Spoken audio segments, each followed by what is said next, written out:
হিন্দুত্ববাদী ভারতের দখলদারিত্বের বিরুদ্ধে প্রতি বছরের মতো এবারও পাকিস্তান জাতীয় কাশ্মীর সংহতি দিবস পালন করছে।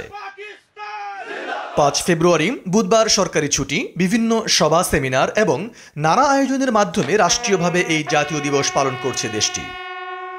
দিবসটি উপলক্ষে আয়োজিত এক অনুষ্ঠানে পাকিস্তানের সেনাপ্রধান জেনারেল আসিম মুনির বলেন, ভারতের দখলে থাকা কাশ্মীরের জনগণ পাকিস্তানের সঙ্গে যুক্ত হওয়ার যে সংগ্রাম করছে, আমরা সেই লড়াইয়ের তাদের সব সময় সমর্থন দিয়ে যাব। একদিন অবশ্যই পুরো কাশ্মীর পাকিস্তানের অংশ হবে। তিনি আরও বলেন, এ নিয়ে কোনো সন্দেহ নেই। কাশ্মীরের মানুষ যে লক্ষ্য নিয়ে এগুচ্ছে, তাদের ইচ্ছের ভিত্তিতেই একদিন কাশ্মীর স্বাধীন হবে এবং পাকিস্তানের সঙ্গে যুক্ত হবে। হুঁশিয়ারি দিয়ে সেনাপ্রধান বলেন, পাকিস্তানের বিরুদ্ধে যারা শক্তি প্রয়োগ করবে, তাদের বিরুদ্ধে আমরাও পাল্টা শক্তি প্রয়োগ করব। আমাদের সার্বভৌমত্ব ও অখণ্ডতা যে কোনো মূল্যে রক্ষা করা হবে। জেনারেল মুনির বলেন, ভারতের দখলকৃত কাশ্মীরে হিন্দুত্ববাদীদের অত্যাচার ও নিপীড়ন দিন দিন বেড়েই চলেছে। তবে এই নির্যাতন কাশ্মীরিদের মনোবল আরও শক্তিশালী করবে। সফরকালে ভারতের দখলে থাকা কাশ্মীরের বিভিন্ন নেতা ও উচ্চপদস্থ ব্যক্তিদের সঙ্গে বৈঠক করেন আসিম মুনির। তিনি তাদের আশ্বস্ত করেন, কাশ্মীরের স্বাধীনতা সংগ্রামে পাকিস্তান সবসময় পাশে থাকবে। প্রতি বছর ৫ ফেব্রুয়ারি ভারত দখলকৃত কাশ্মীরের নির্যাতিত জনগণের প্রতি সংহতি জানাতে রাষ্ট্রীয়ভাবে কাশ্মীর সংহতি দিবস পালন করে পাকিস্তান। এটি দেশটির অন্যতম জাতীয় দিবস এবং সরকারি ছুটির দিন। এদিন পাকিস্তান জুড়ে ভারত দখলকৃত কাশ্মীরের স্বাধীনতা ও কাশ্মীরিদের অধিকারের পক্ষে সংহতি জানিয়ে বিভিন্ন ব্যানার, ফেস্টুন এবং পতাকা প্রদর্শিত হয়।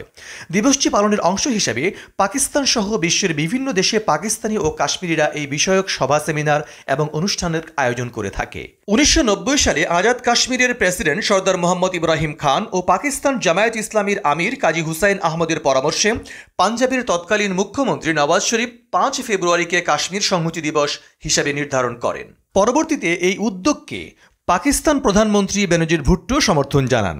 নওয়াজ শরীফ তাঁর প্রদেশে এটি দিবস হিসেবে পালনের ঘোষণা দেওয়ার পরপরই কাশ্মীর ইস্যুতে বিরোধী দলের সমালোচনায় জর্জরিত থাকায় বেনজির ভুট্টো একে সমর্থন দেন এবং পরবর্তী বছর থেকে নিয়মিত দিবসটি পালনের ঘোষণা দেন।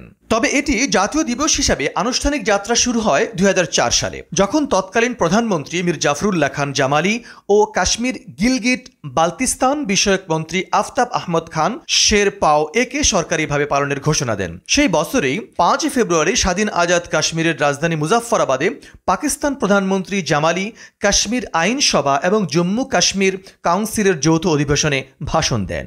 এরপর থেকে প্রতি বছরই এই দিনটিকে জাতীয় কাশ্মীর সংহতি দিবস হিসেবে পালন করে আসছে পাকিস্তান। ঐতিহ্য হিসেবে এই দিনে কাশ্মীর আইনসভা এবং জম্মু ও কাশ্মীর কাউন্সিলের একটি যৌথ অধিবেশন অনুষ্ঠিত হয়, যেখানে পাকিস্তানের প্রধানমন্ত্রী অথবা তার মনোনীত প্রতিনিধি আবশ্যিকভাবে এতে যোগ দেন এবং ভারতের দখলদারিত্বের বিরুদ্ধে কাশ্মীরিদের প্রতি সংহতি জানিয়ে ভাষণ প্রদান করেন। সাধারণ দিবস হিসাবে এর শুরু ১৯৯০ সালে হলেও মূলত এর সূত্রপাত ঘটে ১৯৭৫ সালে। কাশ্মীরের সাবেক মুখ্যমন্ত্রী শেখ আবদুল্লার সঙ্গে তৎকালীন ভারতীয় প্রধানমন্ত্রী ইন্দিরা গান্ধী কাশ্মীর ইস্যুতে একটি চুক্তি করেছিলেন।